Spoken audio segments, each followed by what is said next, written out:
Chapter 34. The End of the Tale. When I finally left the charcoal burner's hut, I was wearing rags fit for my lowly position, and on my back I carried a bag of charcoal. The old man wanted to cut my hair to suit my clothing, but I would not let him. I was wearing the kind of broad hat that peasants wear, and I had hoped no one would ask me to remove it, for underneath my hair was still cut and dressed in the manner of a samurai.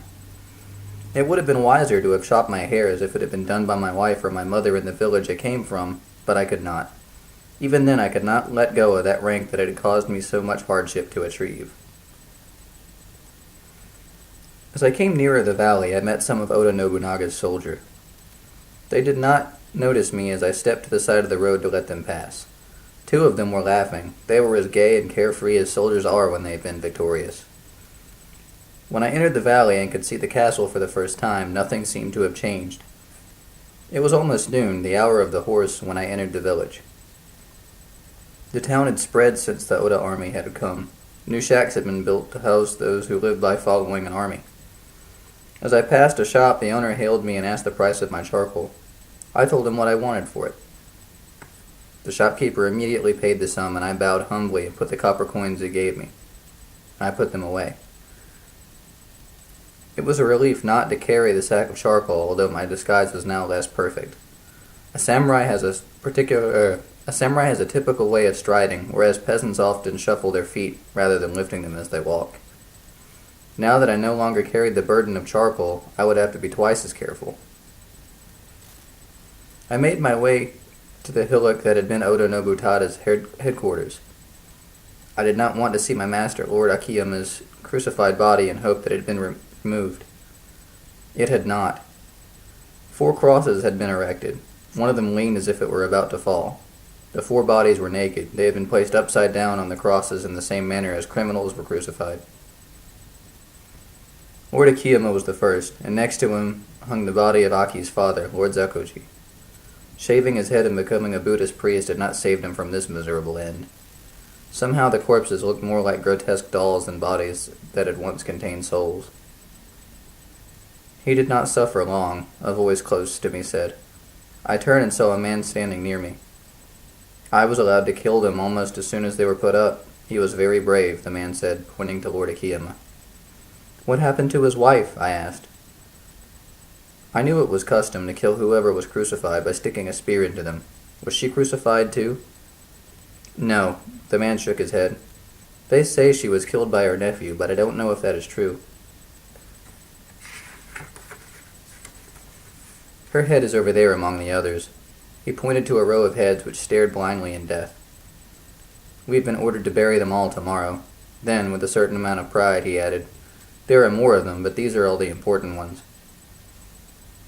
I walked over and glanced at Lady Akiyama's head. Even now I could see that she had been beautiful. Next to her were the heads of some of the ladies who had served her. I hardly dared look, but Aki was not among them. To kill a man who stands in your way to power will always be done, but to humiliate even the dead body of your enemy is shameful. Oda Nobunaga had crucified his own honor rather than Lord Akiyama's.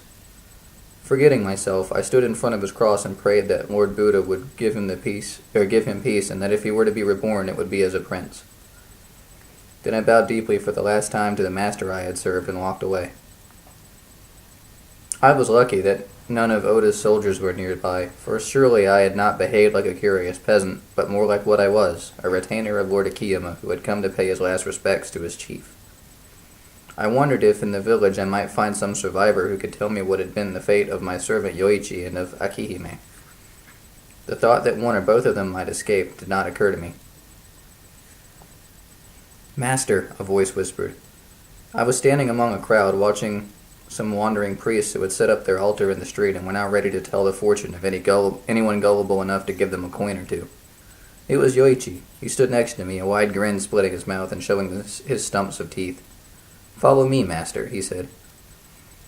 On the outskirts of the village, in front of a dilapidated shack, he stopped. In there, master, he said, pointing to the opening, which was closed not by a door but by a mat. I pushed the roughly woven mat aside and stepped over the threshold. At first I thought the hut was empty, but then I spied what I took to be a boy crouching in a corner. Who are you? I demanded, stepping nearer and putting my hand on the youth's head to turn it. It was not a boy, it was Akihime. Akihime, I said softly. The girl shook her head and held her hands in front of her face. Only Aki, a girl who has no parents, she whispered. Then looking up at me, she said, The night before we left the castle, my father burned the letters and papers he had, and I burned your poems and letters too. Now it is as if they had never been written. I grasped her hand and forced her to stand up. She looked down at her clothes, a ragged paper kimono that would scarcely serve to hide a servant girl's nakedness. I am now not worthy of any man, she sighed. Look at me, I said and smiled, pointing to my own rags. We will make a fine couple. For a moment, a smile lit her face. Her hair had been cut short, but I thought it only made her prettier. That night, the three of us, I, Murakami Harutomo, Akihime, and Yoichi, made our way through the army of Oda Nobunaga, and some days later we arrived safely in Kofuju.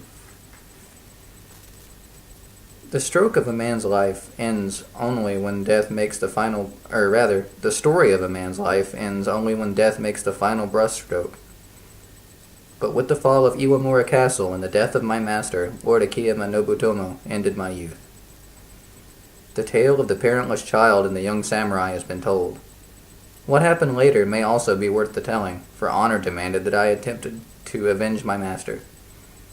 The prayer says that in the raging fire of this world there is no peace. Yet that is not altogether true, for in the love between two human beings that fire can be quenched and peace may be found. Well, that's the last chapter of The Samurai's Tale.